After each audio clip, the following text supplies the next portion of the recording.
I believe it was Joseph Campbell who said, "There are many ways to open a story, but objectively the best one is to start by showing your heroes crawling around in a cornfield." Nailed it, G.I. Joe. A crack commando team of, I don't know, you guys get mad when I don't know characters' names and I'm too lazy to look them up, so we're kind of at an impasse here. It's a bunch of guys, and they're infiltrating some kind of Cobra data center. This is definitely the kind of mission where you want to bring as many people along as possible. Also your dog. Wolf. See? Didn't even have to look that one up. Nailed it, me. The Cobras discover them, and in the ensuing fight, I remember Bazooka's name because he fires an actual bazooka at them, which is definitely the sort of weapon you bring on a stealth mission. In fairness, he finds a lot of practical uses for the thing. When your only tool is a bazooka, every problem is a bazooka target. Thankfully, the Joes had ground and air support waiting for these guys once they exit the compound. Again, this mission was to steal a computer disk from an empty room. I count at least a dozen Joes now, as well as tanks, jeeps, and helicopters.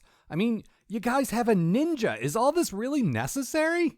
Back at HQ, the Joes recover some information from the disk. According to this, Cobra bought a dude ranch in Texas. So Flint naturally decides that the best course of action is to send about 50 Joes to the ranch undercover. At least one of the guys he sends is the one who wears the cowboy hat and says "Yee-EEE-HAW" a lot. And let me tell you, he says it a lot.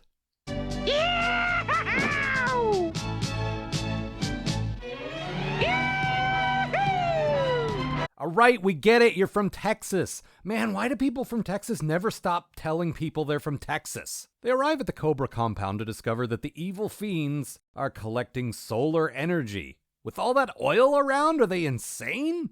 The undercover Joes are greeted by an elderly couple and their attractive daughter, which is exactly the sort of sinister cover one would expect from the highly dangerous terrorist organization that is Cobra. The daughter immediately drags Wild Bill off for a roll in the hay, and Lady J is weirdly jealous.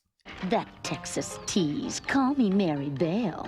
Jezebel's more like it. Wait, I thought she and Flint were an item? That's what I get for trying to remember things. At Cobra HQ, Cobra Commander immediately makes our undercover operatives, so naturally he reacts in a completely logical fashion.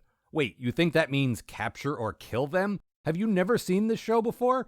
He obviously orders Zartan and all 3 Dreadnoks to also disguise themselves as cowboys to keep an eye on the Joes. Because if there's anyone in Cobra's ranks who can effortlessly blend into a Texas ranch like Wild Bill did for the Joes, it's 3 English punk rockers and their vaguely British leader, whom we are constantly reminded can't stand direct sunlight. Hilarity then ensues as the Cobras put the Joes in an escalating series of perilous situations, and the Joes gradually begin to suspect that these dudes might be working for Cobra, even though the whole point of them coming to this ranch was that they knew it was being run by Cobra. Apparently Cobra has forgotten this as well, because one of them breaks into a building and steals a microchip or something. Look, you heard the guy say that Cobra bought this ranch. Why would they need to sneak around or steal anything on their own damn ranch? Then there's a square dance. Because if there's one thing kids want in their Army Guys cartoon, it's a good old-fashioned country hoedown. Lady J follows the elderly couple into a secret Cobra bunker, and hey, Cobra has lady soldiers too. Way to go, Cobra. Oh, wait.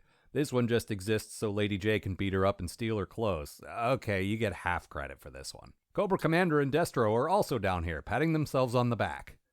With the control chip, Cobra's destructive power is equal to that of the sun. Dude, solar power is important and all, but I think you might be doing it wrong. Oh, I see. He's gonna use the thing like a giant magnifying glass to burn stuff up from orbit. Only his plan isn't just to threaten cities with destruction. You see,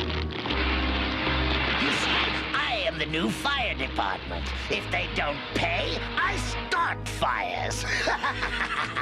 Okay, you're definitely doing this wrong. Meanwhile, Wild Bill's young filly suddenly gets a lot hotter.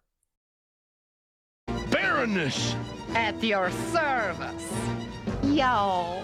This is basically the best thing ever. To demonstrate his new weapon, Cobra Commander melts the Golden Gate Bridge from orbit, which is way more badass than this show usually allows him to be. Seriously, that's some straight up 9/11 level terrorism there, and we just sort of breeze past that to the next plot point. And somehow, Cobra Commander manages to let the Joes defeat him because even factoring in his unforgivable atrocities, he's still kind of an idiot.